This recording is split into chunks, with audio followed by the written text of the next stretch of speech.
up with just a couple of remarks. I spent the week out in Cincinnati at a energy conference this past week, so I saw a ton of speakers. And it was very hard for me to sit in the audience without my Toastmasters hat on, in the sense that I've been doing this for so long that I just kind of naturally gear towards my ears perk up when people are there umming and ahhing and doing all kinds of things that kind of make us cringe a little bit as a Toastmaster. So it was very interesting to see the wide range of speakers. There were some that were really good and dynamic, and there were others that should be in these kind of meetings working on their speaking. So just a kind of as a side note, the last speaker in the closing plenary session, lovely young woman, i- but she had the way she had her hair done. She had a piece of hair, like a clump of hair that was coming down and falling in front of her face, and to the point where it was a little distracting from the audience standpoint. So I was just sitting there thinking, that there some of those things we don't think about in Toastmasters. We don't practice or we don't really consider. Exactly, Stephanie. But just a little thing like just keeping the hair up out of your face, not a problem for me, but for others, it it is something to think about and consider when you are giving a speech, and especially when you're in front of, geez, at the time it was probably over 1,000 people in the audience. So I just offer that up as some things to think about as we go forward here today. All right, let's see. I have a word of the day, and for our guests, one of the things that we do in Toastmasters is every meeting we have a word of the day. And what we try to do is incorporate that word into prepared speeches or in our table topics responses, just as a way to practice. So the word of the day is utopia, and I will drop this in the chat here, and it refers to a place of ideal perfection, with the perfection in question often pertaining to laws, government, and special conditions. And this is out of the Merriam-Webster's dictionary. That is their definition. So I will drop that in here. So if you can think about using the word utopia in your prepared speeches and or your table topics responses. Okay, let's move on to the prepared speech portion of the meeting. Our first speaker will be Juden Sukri, and the title of his project is "How and What Will Benefit You from Proper Breathing." Mm. This speech will explain the importance of proper breathing, informing the common problem we all are facing, and how the benefit of proper breathing can calm ourselves. Juden Sukri.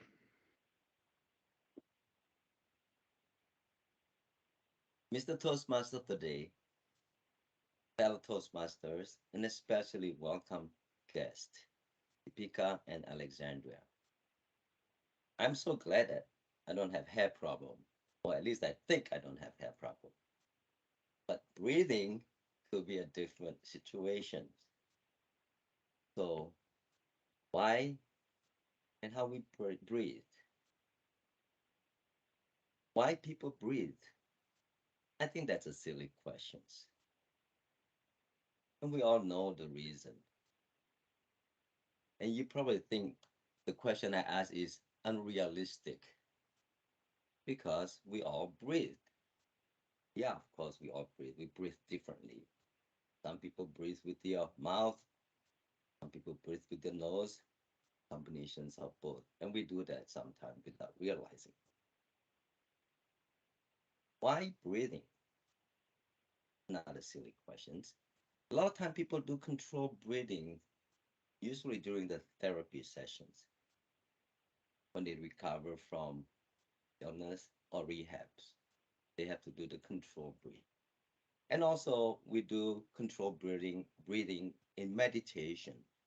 That's usually where we close our eyes, take our peace, and we breathe, knowing how breath come in and out. And obvious thing, we have to live. We breathe to live. Otherwise, we don't get oxygen. That's not a silly answer. How to breathe? There are many, many techniques, of course. And when you do the meditation, they ask you to close your mind. Don't think of anything, but think about your. But one thing I want to talk about, benefit of breathing, control breathing.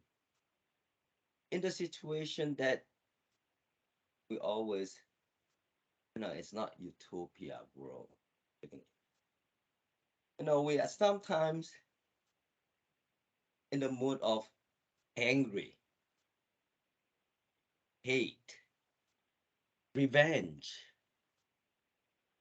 and we cannot control it when things come to us because somebody did something wrong or the situation don't go according to what you want to do, or end result is the opposite of what you are expecting. During that time, most people may not control themselves because then all your brain, your heart, everything pumping so quickly. And that can get things worse because you start breathing on that part or that. So one way of doing that is control breathing, slow down your breathing. When you slow down your breathing, you slow down the whole process of thing connecting to your brain, to your heart, to your chest.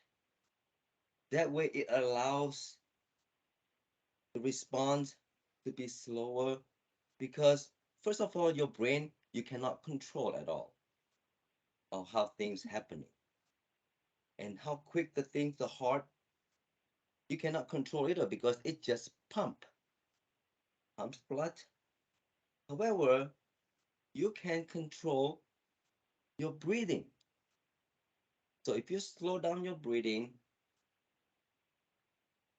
it will also slow down the whole process of getting mad, getting revenge, getting hateful. So I think that control breathing is very. Try that.